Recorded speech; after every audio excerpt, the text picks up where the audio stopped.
Mr. Megorium's Wonder Emporium. Is that what it is? Yeah. With, is it Dustin? Dustin Hoffman. Yeah. Dustin Hoffman. Huston Doffman. Dustin Hoffman? Huston Doffman. Huston Hoffman. Huston Hoffman? I don't think you should have had that beer.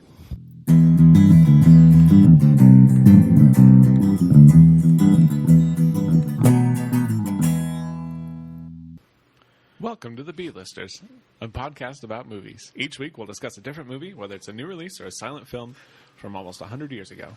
We'll leave no stone unturned. I'm Benji. I'm Brendan. And this week we watched A Quiet Place. So, one thing I didn't mention last week that I should have was, you got some new ink, bro. I'm only mentioning this for one reason, but I think it's pretty cool. We both got new ink. We both got new ink. Got all tatted up. Yeah, hell yeah, man. Benji got his elbows done. Follow us on social media. You should check that out. Mm-hmm. They're freaking badass. Sorry. They're cool. They're badass. They're badass. We both got all tatted up now. Yeah, Brendan got the whole left side of his neck mostly tattooed. Jesus Christ. Still in pain right now. As of right now, I'm sitting here a little sweaty, a little hot. It's okay, but I'm like itching like a mother. Yeah. It sucks. It really Dude, sucks. all week my elbows have been so itchy. Lotion, bro. Yeah, I've been Lotion. putting stuff on it. But still, man, Oh, yeah. Lotion it up. It's all peeling, though. I see them. They're all like, yeah. You get that weird, Little like, flaky. Flaky outline.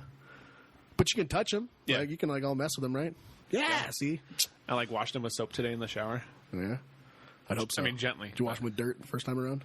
Well, I was up on the roof, turn on the swamp cooler, so. First movie in theaters. Yeah, we literally just bought the tickets. Just bought tickets. Moments ago. Quiet Place 2.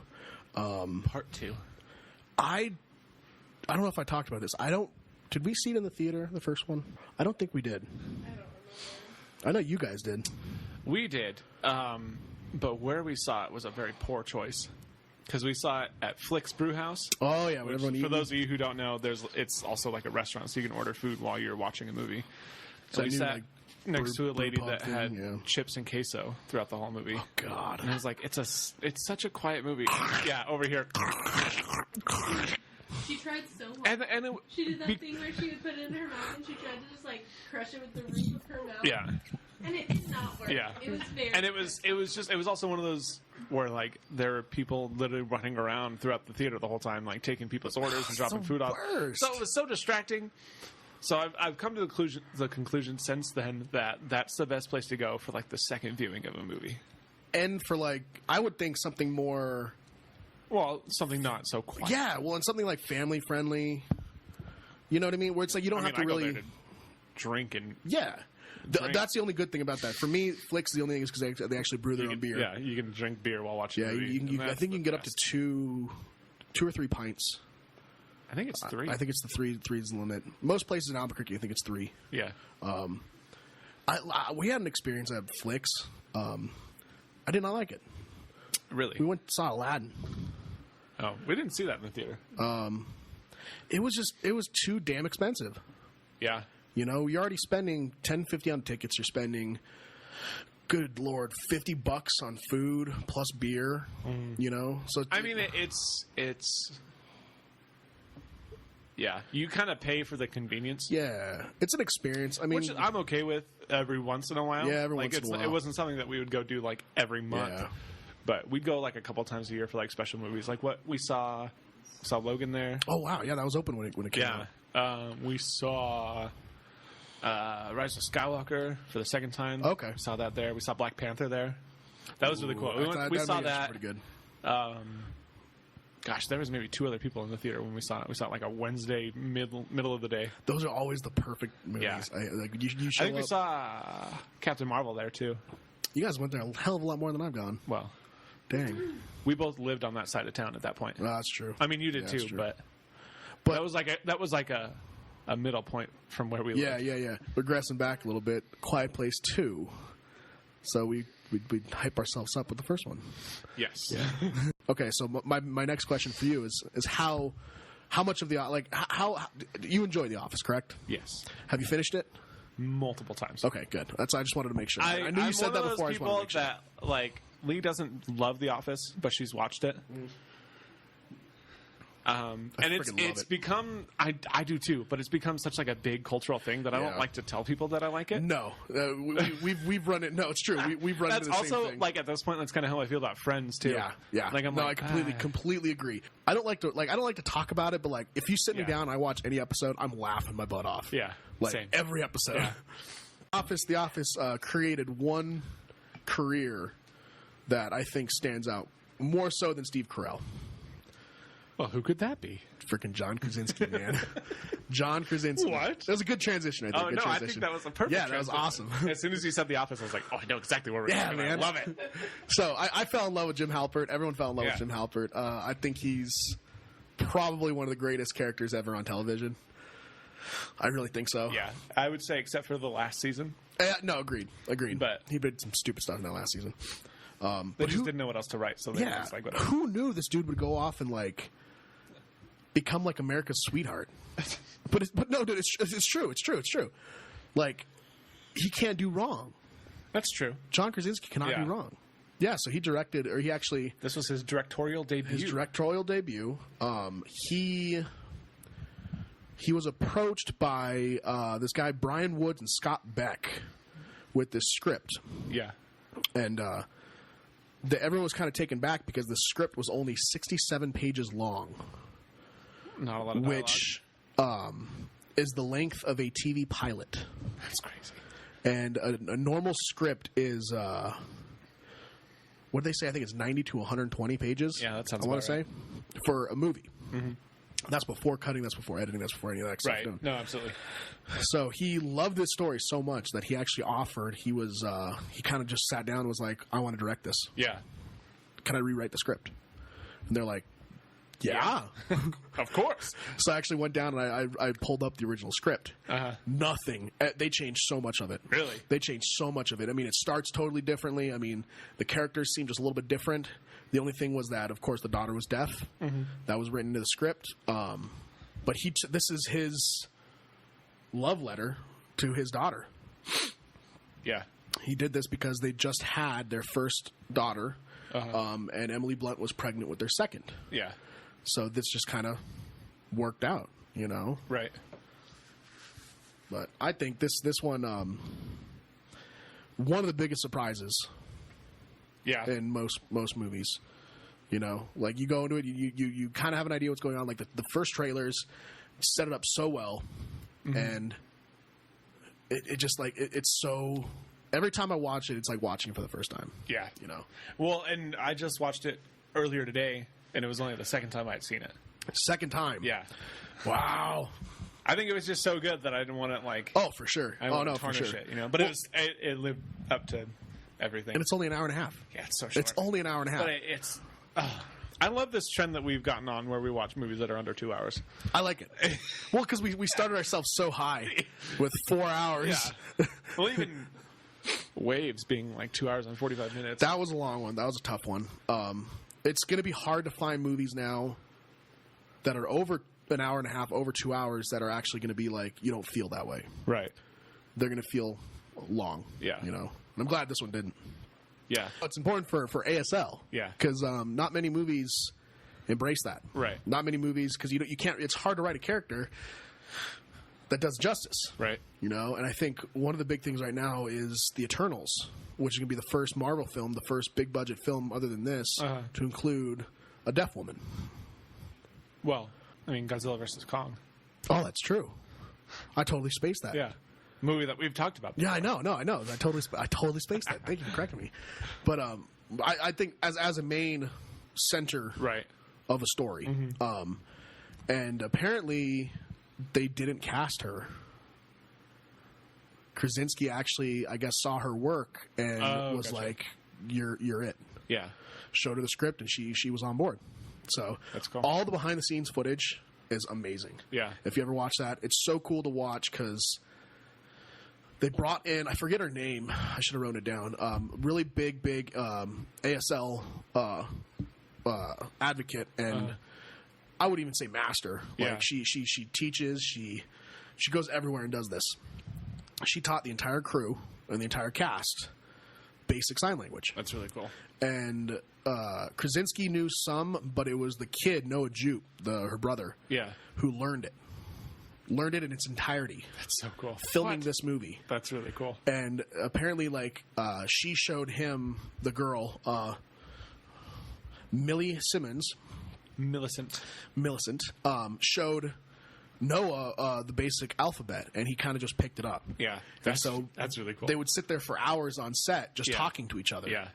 And so whenever, once you put that in mind and you go rewatch the movie and you can see, like, the scene on top of the corn on top of the silo, the dude's like, this kid is like, he's like freaking natural with this, man.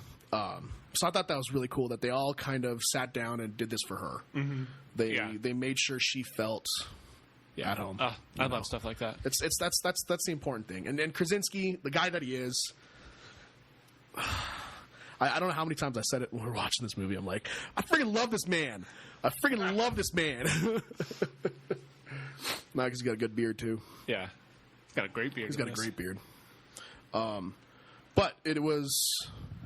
there's literally only 25 lines of dialogue. Yeah, which is crazy. That the first one, I think it was like 36 minutes into the movie. Yeah, it's all silent. Mm-hmm. You know, it's when him and his son are at the lake, like the river. Yeah. Well casted, well directed. Yeah. I love that John Krasinski showed the script to Emily Blunt. Yeah. He was like, "This is a movie I'm directing." She's like, "Well, I have to play this character," and he was like, "Okay." All right. Yeah.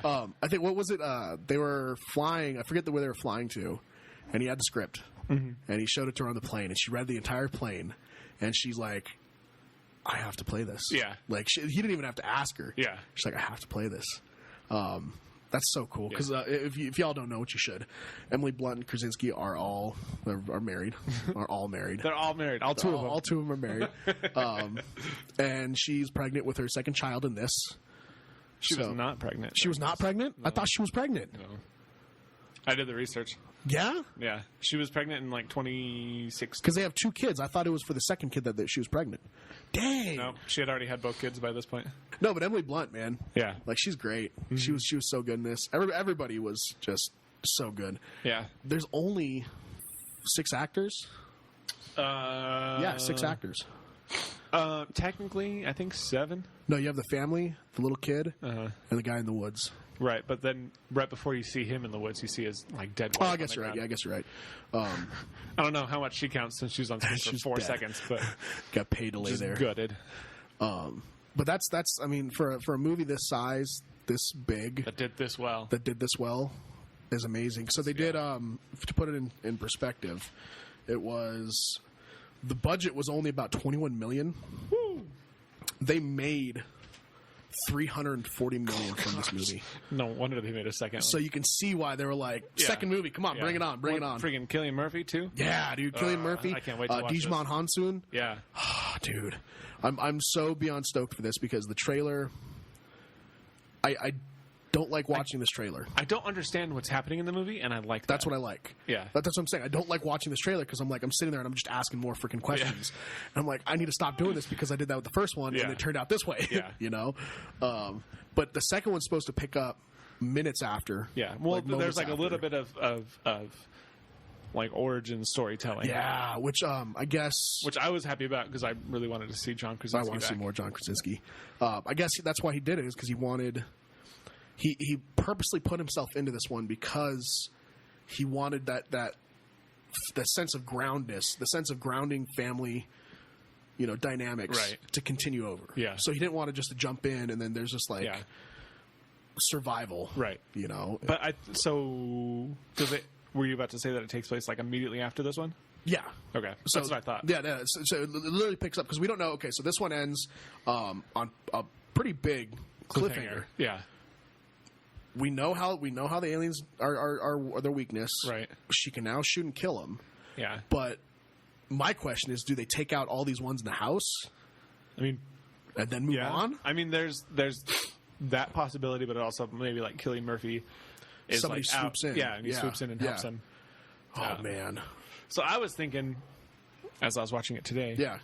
I was probably, I don't know if this fan theory is already out there, but I like fan theories. I feel like any kind of sound is their weakness, which is why anything that makes sound they kill. Oh, I see what you're saying. What you're saying. So that they've adapted to hear things because if it does hit that certain pitch, right, no matter what it is, they kill it. Yeah, because they know it'll hurt them. So I don't know if that's... Yeah.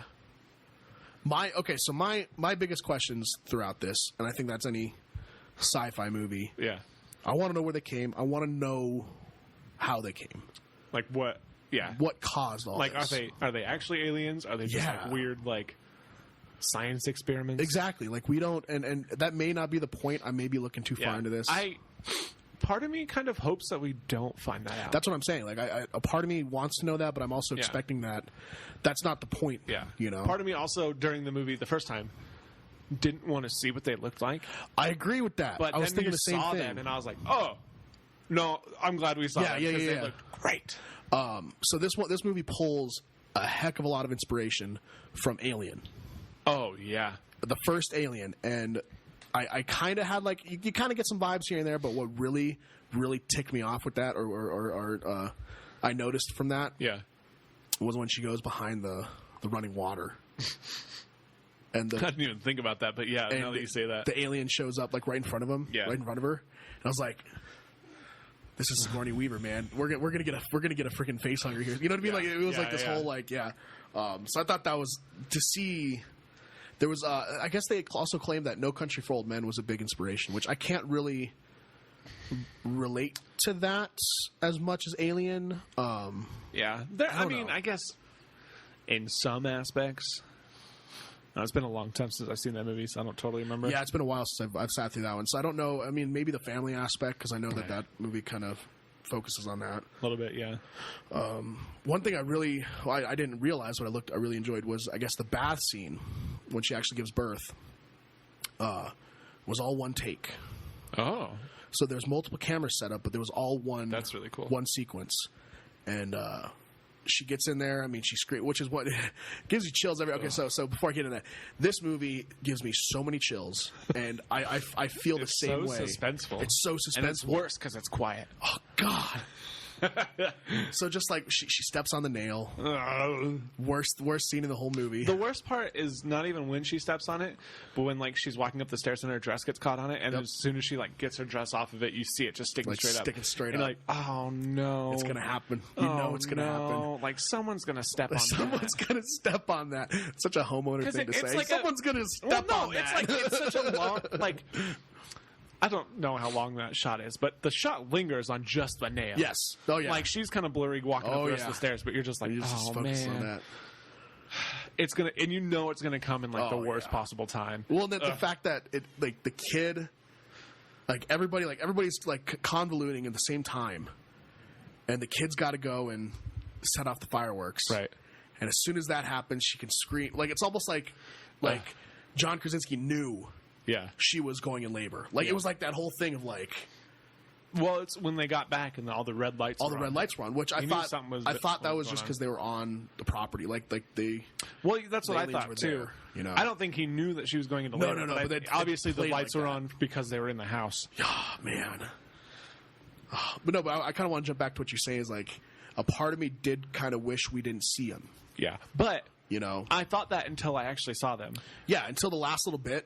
And then how like the plates that freaks me out. That just makes your skin crawl because it's like all these plates and moving and like the first shot you kind of see him when you just it like opens up a little whatever and you can see like its weird ear thing.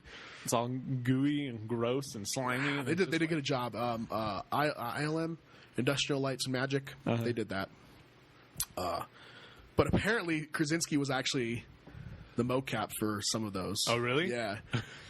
So they did the scenes of that test screening, and I guess people couldn't stop laughing. Yeah.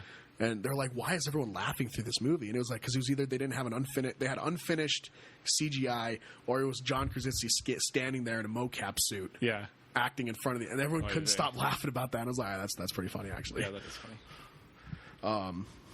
What was that? I was going to say something else. So the focus on no sound. Apparently, John actually had two different cuts with absolutely no sound, like no sound whatsoever. No, fully nothing, and it actually worked. They were attempting to put it out there, because it was just this immersive like silent film. Release the silent cut. Yeah, release the silent cut. But it's really interesting that a movie like this, you don't think about it. Yeah, like, I mean, all you have to do for the silent cut is just mute your TV. for real. No, but you don't think about like the lack of sound and lack of dialogue. Right. Like you're watching this and you're just kind of playing along with it. And then once you hear the certain things, like the dice or the lamp breaking, then it's heightened. Right. Well, there's a lot of jump scares that are sound related too. Yeah. And I guess that the crew actually had to work extremely hard to actually not make a sound on set. I can only imagine. Because they wanted to pick up the dice rolling. They wanted to pick up the breathing and all that kind of stuff. Just well shot, man. Just well shot. Yeah. It makes you super hypersensitive to... Yeah, well, like everything. Even right when the movie begins, like they're all trying to be quiet. They're all walking on their toes in that supermarket. Yeah. And then probably the worst scene in the whole movie. So that whole scene was actually the last scene they shot. Really? Which emotionally, I don't know how they did that. I don't know how they set up this whole movie, feeling the loss of this kid that they hadn't even shot. That they hadn't even shot yet. That's crazy. And it's so good, and you know it's coming. Again, it's like one of those movies. I mean, okay, so I'm thinking back to when I first saw it, and you had no idea. Yeah, you kind of had an idea when the kid grabs the batteries, something's going to happen, right?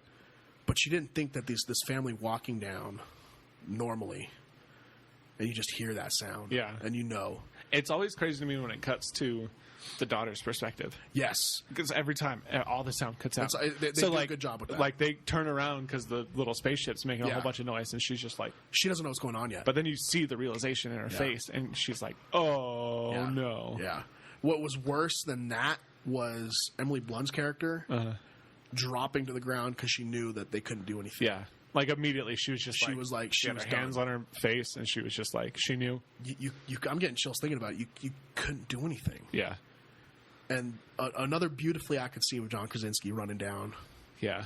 Like, he turned and ran. Like, he turned, set his son down, dropped his backpack, and was just going. Didn't care. Yeah. I just want to say real quick, in that opening scene when they're in the supermarket, one thing I saw on the internet, which is pretty obvious, is that the only thing left in the supermarket are bags of chips. Oh, snap. But I didn't even notice that. Yeah.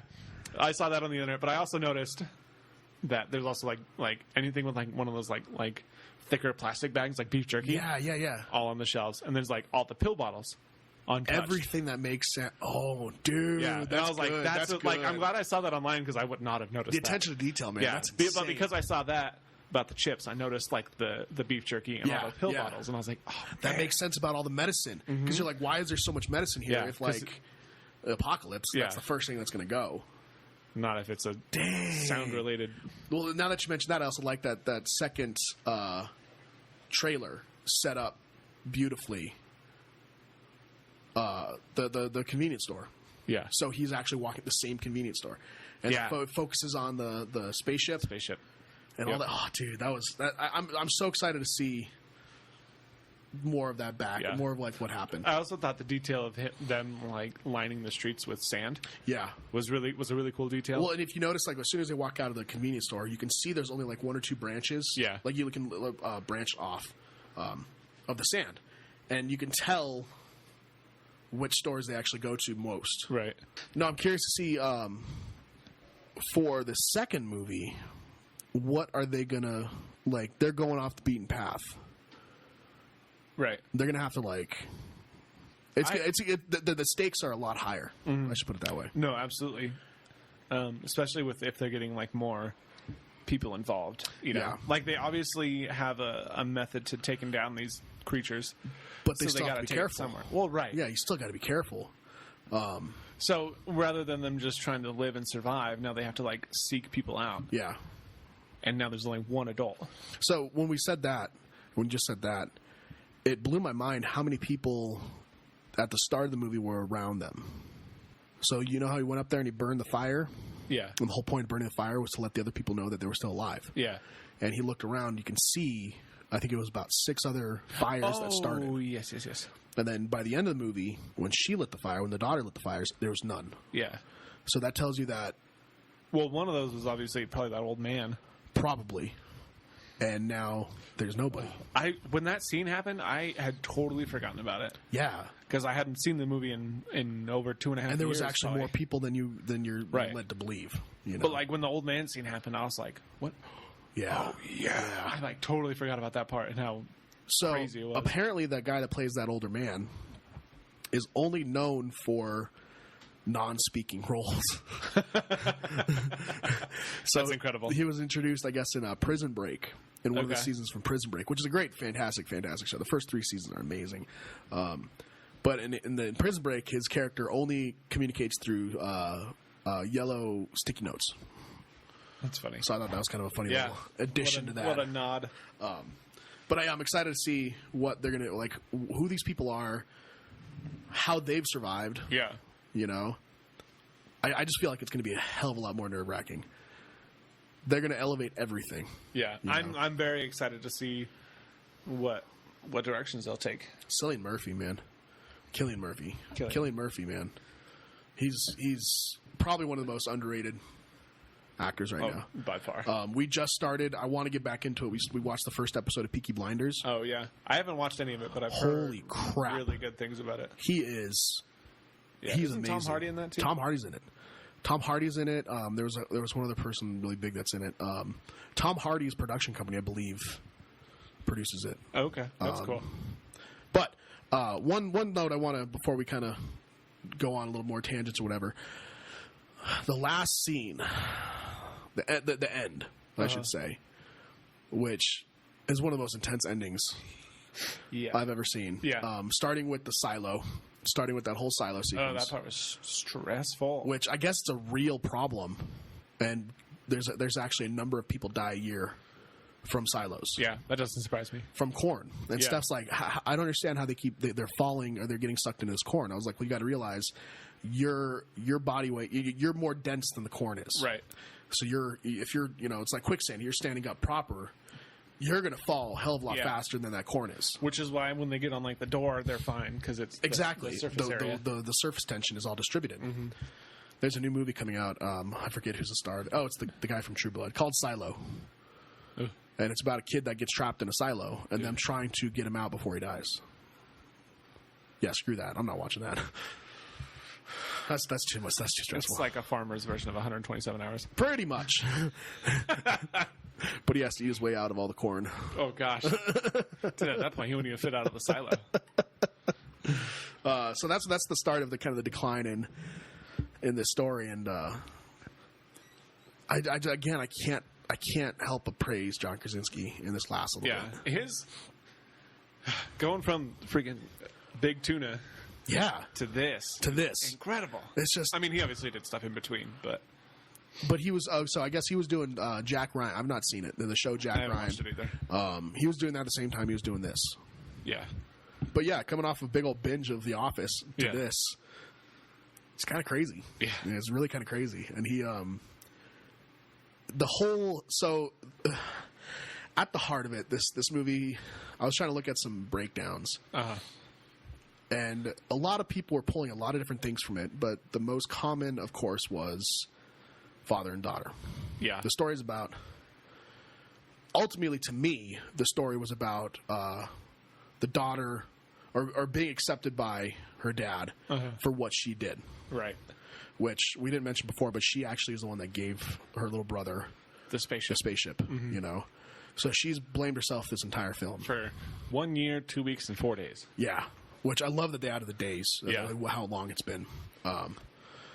So that's where I see it. I saw a lot of people actually pulling a lot of religious elements from it, and the concept of not speaking, which, of course, I'm not a religious person. That seems like a stretch. To me, it seems like a stretch.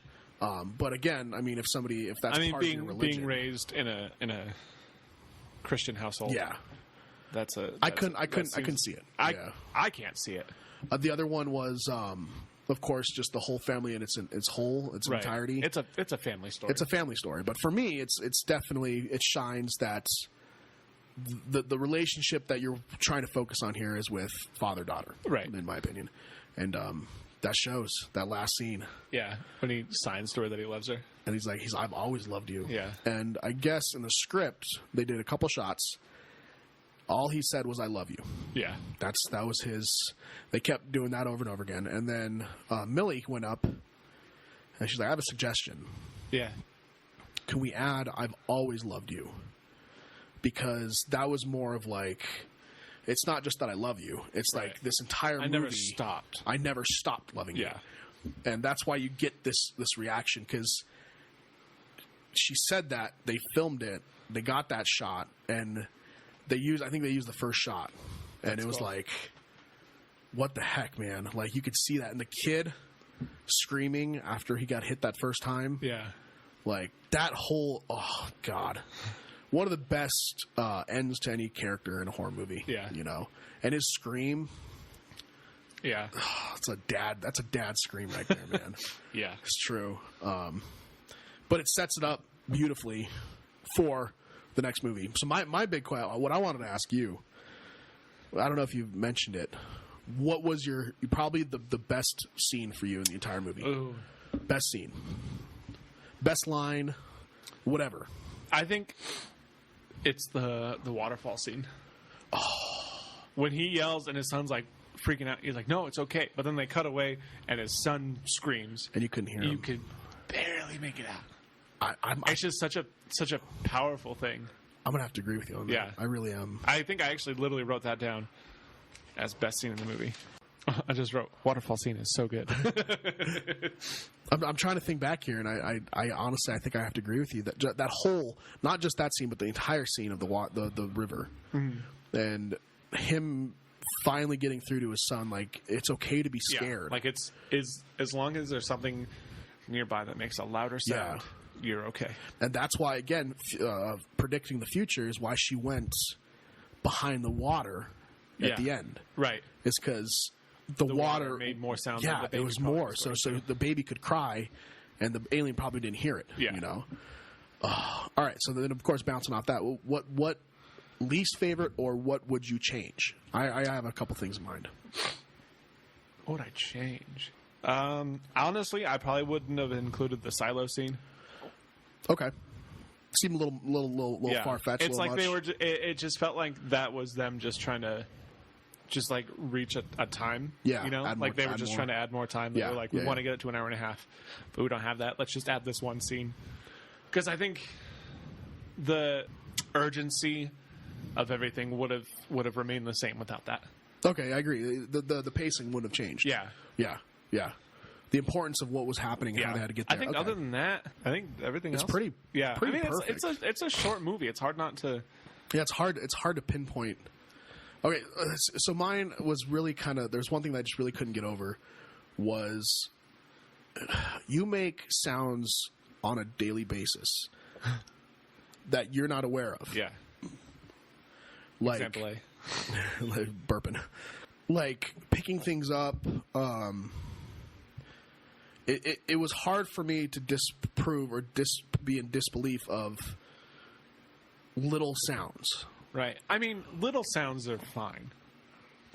Like at the beginning when they were walking like across the railroad tracks, it was like kind of windy and the trees were making noise. Which makes sense. But like, what about in the house? Like, what about in the house? Like when she's gathering stuff up when she was going to go run away. Right. Like, to me, I keep thinking, like, you're going to make some kind of sound. Like, I mean, when she, like, opened a drawer, but she did it so slowly and carefully. Even though she's deaf, like, she still knows that, like, her actions in that sense have I just felt like that it would be too easy to make a mistake. It'd be too easy to make that one subtle, like... Which they did when they broke the lantern. True. But I think, I mean, a year into it, you think that's like a... It's second nature. It's a conscious effort. It's second nature, which I did like when they're eating dinner and they had everything... Yeah. Well, like they're playing Monopoly with like soft pieces. Yeah. No. Now that you say that, no, that makes more sense. Yeah. I mean, once you've been in the world for that long, but I'm like, man, how do you fart? That was my question. I was like, listen, hold on, they're not all silent. It's true. I just there's just certain, like that's part of what I'm talking about. Is like there's always going to be something, right? Or sneezing. I mean, yeah. Some people can hold in their sneezes, but there were little things that they did in this movie that they obviously found a way around it. Yeah, no, that's like true. when the daughter was walking through the house, there were painted spots on the floor that didn't creak. Think about this: how nerve-wracking would that have been to find out each creak? I bet you they had someone on probably just down the road with something loud. Yeah, just in case. I was thinking about that. I was like, I would hate to be the person that has to be like, all right, so map out this room. Yeah. You hear a little squeak, mark it down. Yeah. No, I'm good. But it was cool that they had that little room. Yeah. Well, and then they had the whatever it was, a grill oven thing that was kind of buried in the floor. Yeah, that was pretty cool. Really cool. That was pretty cool. So they're obviously adapting.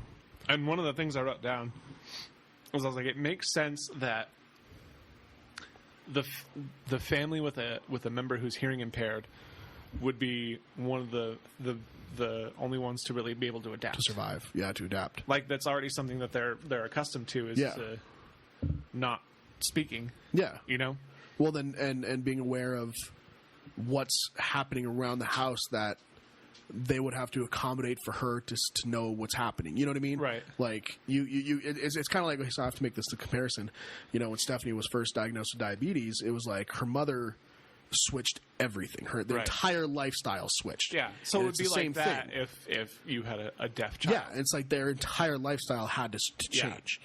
And they, like you said, they're able to adapt into a certain way that not many people would be able to do, Yeah.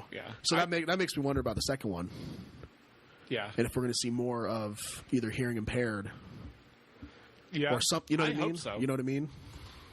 I'd love to see more of that. I just want to. We need more awareness to all kinds of different lifestyles and bless you, and people that are different. I think that this is a great movie to give people that have hearing impairment to some kind of empowerment. Right.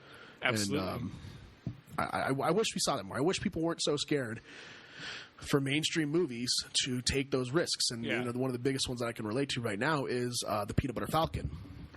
Mm-hmm. And I grew up around special needs. That was that was my childhood. And to see a mainstream award-winning movie, with someone with Down syndrome, I'm like, it's so cool. So freaking cool, man. And once you watch stuff with the kid Zach. And this kid Zach in Peanut Butter Falcon is one of the nicest kids you'll ever meet. Yeah, you know what I mean. He just seems like such a joy to be around. And I'm like, why aren't we giving these people the spotlight? Why aren't we doing more and more for this? Yeah, any kind of impairment, anything. Right. Who knows? I think that's one reason why all of us in this room get along really well. It's true, is that we all share that opinion. We all have either family or friends or something that has opened our eyes to another level. Right. No, absolutely. We're all about love in this room. I think one of the coolest aspects that I never would have thought of for a movie like this is the fact that John Krasinski was like, what if we had someone give birth in the middle of this movie? Right. What? That's crazy. Yeah. Have a pregnant woman be all alone and start to have a baby. But it's the ultimate challenge. Yeah. In this kind of world. What a smart thing to think of for a movie where you need to be as quiet as you possibly can. And she pulled it off, man. She pulled it off. Yeah. So well. But that again, the whole baby in a box first was kind of weird until you see the oxygen tank. Yeah. I'm like, why are you guys going to put the baby in a box? What's going on here? What's in the box? What's in the box? Oh, it's just a baby. It's not Gwyneth Paltrow. For a for a movie podcast, that's pretty good right there, man. That's a good reference. That's a great reference. Have either of you seen Seven? Brad Pitt? Ooh, I think Steph would enjoy it, but I think Paltrow? Lee would definitely just walk out of that. Probably. Would you say it's a movie worth watching? Oh, yeah, that's a good thing. I always forget about that. Is it worth watching? Yeah. I think the conversation alone should lead you to that conclusion. Yeah. I think how positive this has gone and how much we both enjoy it, I think that says it alone. Yeah. Go, just check it out. Yeah. I think just by hearing our conversations, you should know which movie. No, but it's true. It's true. It's like there's you can tell which way these go and go from there. Yeah. I definitely think that You should see it in the biggest TV. Lights all out. No interruptions. Dead silence. Dead silence. Don't have your 4-year-old niece in the room crying her head out. Go to a house that doesn't have dogs. It's true. And for the second one, go see it in the theater. Yeah. So even Krasinski himself was saying, so the reason that's why they waited so long. Yeah, the reason this took so long is to see it in theaters. Yeah. He wanted people to see this in theaters. He did not want it to go to streaming. He did not want it to do anything else. Yeah. Which most movies, I'm like, that's like, I don't totally understand that. But for this one, I feel like it makes the most sense. Yeah. You know? I mean, for a paid streaming, premium streaming, that's one thing. But sitting in the theater, experiencing the silence, even he said himself that, people go and they get all kinds of popcorn, all kinds of snacks. He's like, during the first ones, like, you go sit in that, like, almost nobody, normal theater. Not your experience. Yeah. Almost anybody wasn't doing anything. Yeah. Because it was so suspenseful. Yeah. They didn't even want to eat their popcorn. It's like that's makes a good sign that it made a good movie. So, yeah. Oh, for sure. I can't wait. I cannot freaking wait. I'm so excited. Quiet Place Part 2. I'm so excited. It's been one of my most anticipated for this year. Yeah. It really has been. So I would have to agree. That's going to be a good one. All right. And next week we'll be talking about Zack Snyder's Army of the Dead. Heck yeah. Snyder cut of the zombie movie. Streaming exclusively on Netflix. Is it Netflix? Mm-hmm. Yep. Got Dave Bautista. Can't wait to see Bautista again. Or today, Netflix posted, they're like, this is the Snyder cut of this movie. This is the Snyder cut. That's pretty cool. I love that. That's pretty cool. We'll get into that because I know there's some stuff that had happened with that movie that me and you kind of both agree with. I'm excited to talk about that. Yeah, I'm pretty stoked about that. I'm excited to see it. Have you seen, before we cut this one out, have you seen Dawn of the Dead?